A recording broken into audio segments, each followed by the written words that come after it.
¿Cuáles son las causas de la osteoporosis? Porque los dedos se arrugan en el agua. ¿Cómo se cultiva el cacao? Presentamos Oigamos la Respuesta, el podcast de preguntas y respuestas del Instituto Centroamericano de Extensión de la Cultura, ICQ. Iniciamos en Honduras, donde don José Hipólito Romero consulta a través del WhatsApp lo siguiente. ¿Cómo sube el agua en esos edificios tan altos que tienen más de 100 pisos? Oigamos la respuesta. Estimado don José, cuando se construye un edificio, las personas que lo hacen tienen que crear todo un sistema para que el agua pueda llegar hasta la parte más alta.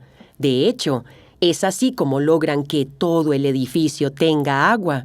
Primero se sube a lo más alto y luego baja por las tuberías. Para lograrlo, especialistas en ingeniería han inventado varias técnicas. Estas consisten en subir el agua con bombas de presión. Estas bombas son unas máquinas que impulsan el agua con la fuerza suficiente para subir por las tuberías hasta tanques de almacenamiento que se encuentran entre los pisos y en el techo del edificio. El agua no sube de una sola vez hasta el piso 100, sino que se almacena y se bombea en diferentes niveles. Por ejemplo, en un edificio de 100 pisos que puede medir entre 350 y 370 metros de altura, cada 30 metros, entre los pisos, se coloca un tanque de almacenamiento de agua.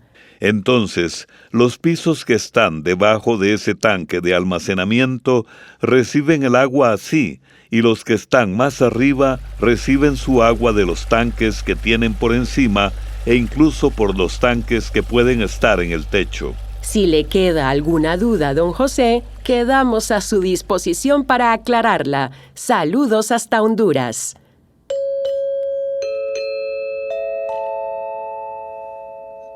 Madrid, Nicaragua.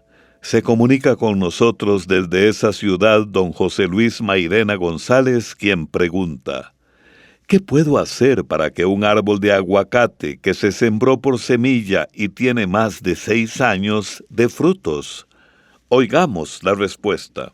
Estimado don José Luis, nos alegra mucho recibir su consulta y le damos nuestra más cordial bienvenida al ICQ.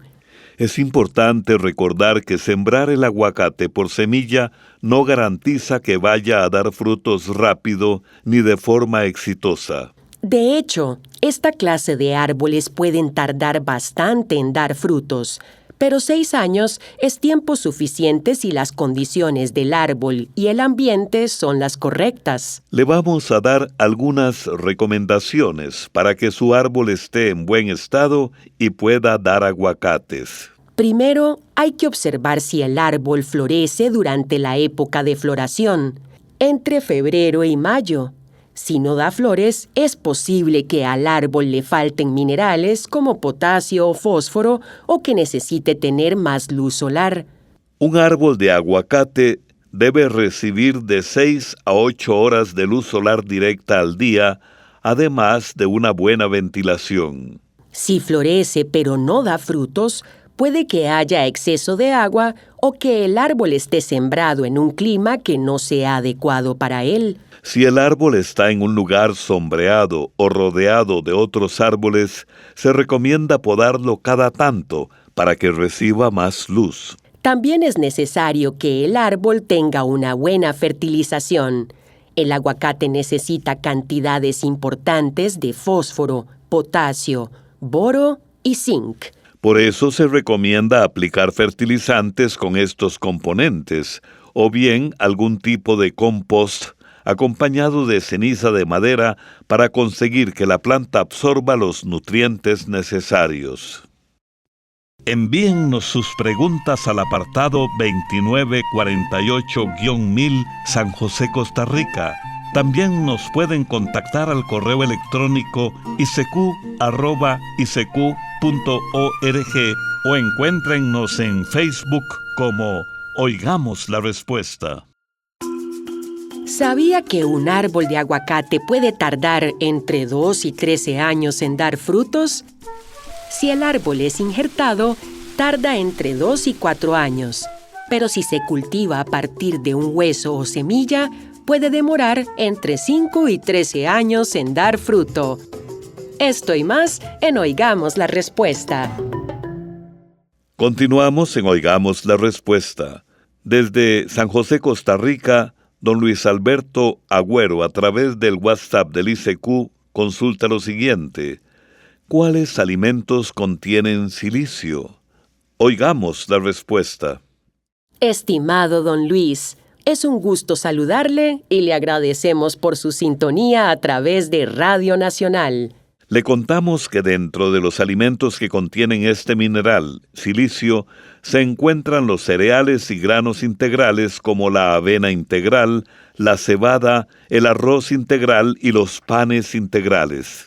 Las verduras verdes contienen importantes cantidades de silicio, por eso se recomienda el consumo frecuente de espinaca, pepino y apio. Los tubérculos también poseen silicio, sobre todo la papa con cáscara y el camote. De igual modo, las semillas como las almendras y las nueces, así como el banano, la manzana y la pera, son alimentos conocidos por aportar silicio a nuestro organismo. El silicio es un mineral clave para la salud de nuestra piel, cabello, uñas y huesos. Para aprovechar mejor sus beneficios, se recomienda no cocinar en exceso los alimentos que lo contienen, ya que eso reduce la cantidad presente en los alimentos que le hemos mencionado. Santa Tecla, El Salvador. Desde esa comunidad se comunica con nosotros don José Vitelio López, quien dice: ¿cómo fue el inicio del Instituto Salvadoreño del Seguro Social? ¿De quién fue la idea buenísima para ayudar a los obreros de El Salvador? Oigamos la respuesta. Estimado don José, muchas gracias por su consulta y confianza en el ICQ. El Instituto Salvadoreño del Seguro Social, conocido como ISS, fue creado en 1949, tras la promulgación de la Ley de Seguro Social. Esto fue gracias al Consejo del Gobierno Revolucionario, tras la Revolución de 1948, que buscaba modernizar el país, mejorar la economía y el nivel de vida de los salvadoreños. Como suele suceder con las grandes obras, como el ISS, o los grandes inventos de la humanidad, no se deben a una sola persona, sino a una serie de personas y de grupos que a lo largo del tiempo van dándole forma a una idea hasta hacerla realidad. Así, por ejemplo, años antes, en 1923, tuvo lugar la Conferencia Centroamericana, donde varios países de la región acordaron crear instituciones estatales que velaran por la seguridad y beneficios para los trabajadores.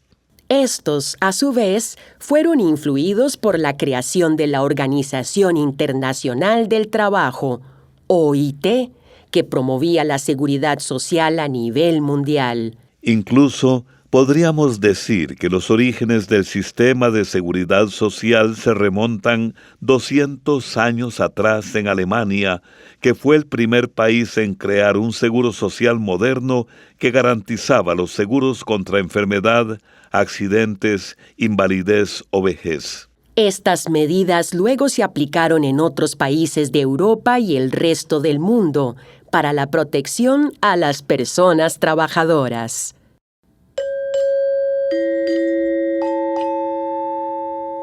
Desde la comunidad Nueva Guinea, en Nicaragua, don Armando Isaías Obregón pregunta: ¿el pez diablo se puede comer?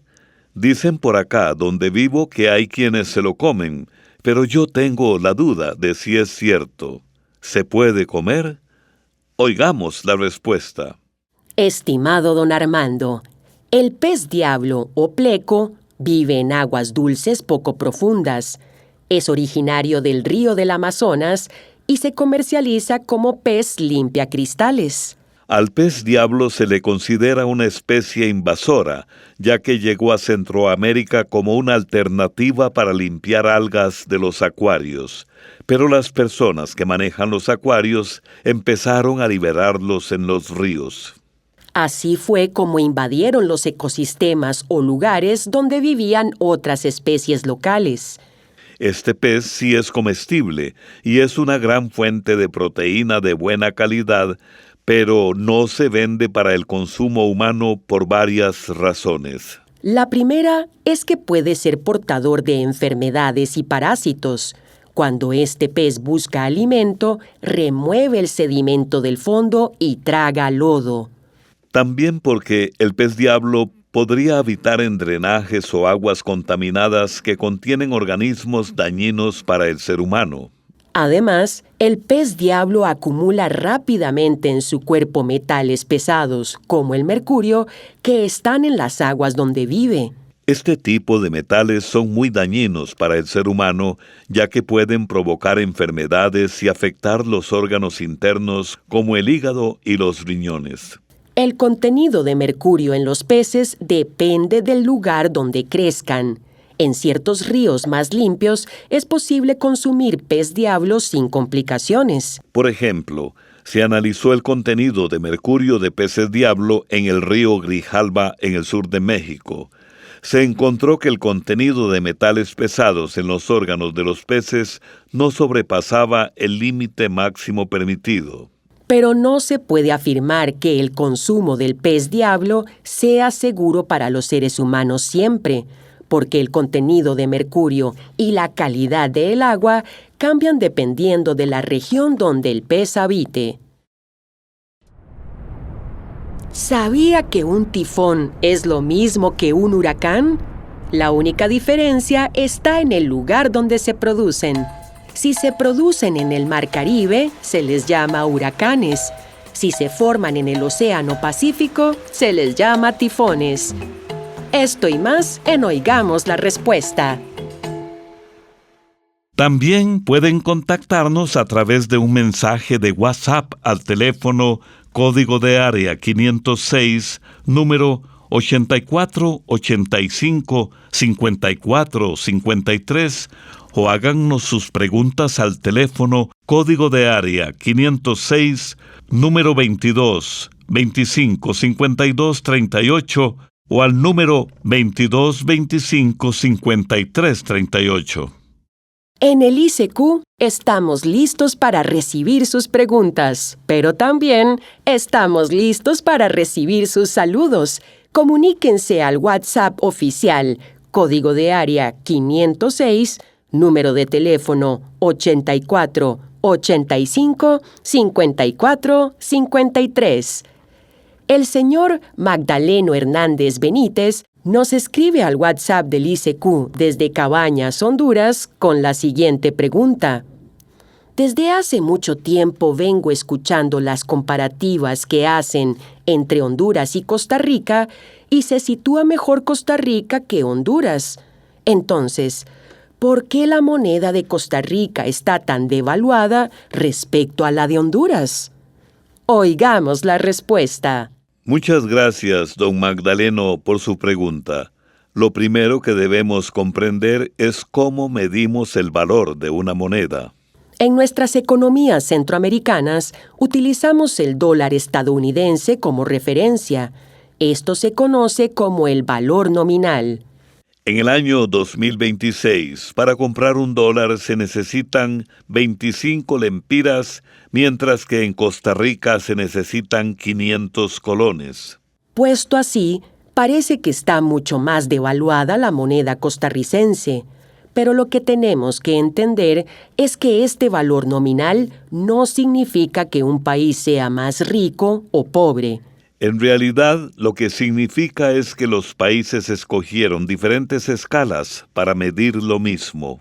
Es como si para medir un terreno, Honduras utilizara metros y Costa Rica centímetros. Entonces, para Honduras el terreno mide 1000 metros y para Costa Rica 100.000 centímetros. Es decir, miden lo mismo, pero en escalas diferentes. Este número por sí solo no importa tanto.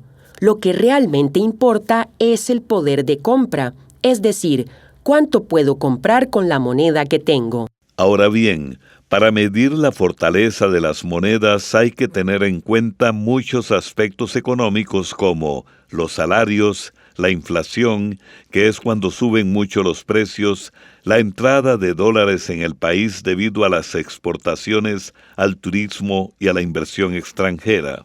En este sentido, en Costa Rica, hay más estabilidad en todos estos parámetros en comparación con Honduras, y por eso se sitúa Costa Rica por encima. Un valor que se toma mucho en cuenta para hacer comparaciones entre países es lo que se conoce como PIB per cápita, PIB per cápita. El PIB son las siglas de Producto Interno Bruto. El Producto Interno Bruto es el valor de todos los bienes y servicios producidos en un país durante un año. Per cápita significa por persona. Entonces, el PIB per cápita es un indicador económico que muestra cuánta riqueza produce un país en promedio por cada habitante, si se repartieran las riquezas por igual a cada uno de los habitantes de un país. El PIB per cápita en Honduras es de $3,481 por persona al año. El PIB de Costa Rica es de $17,909 por persona al año. Esperamos que nuestra respuesta le ayude, don Magdaleno, y no dude en volver a consultarnos si le queda alguna inquietud. Esto fue Oigamos la Respuesta, el podcast de preguntas y respuestas del Instituto Centroamericano de Extensión de la Cultura, ICQ.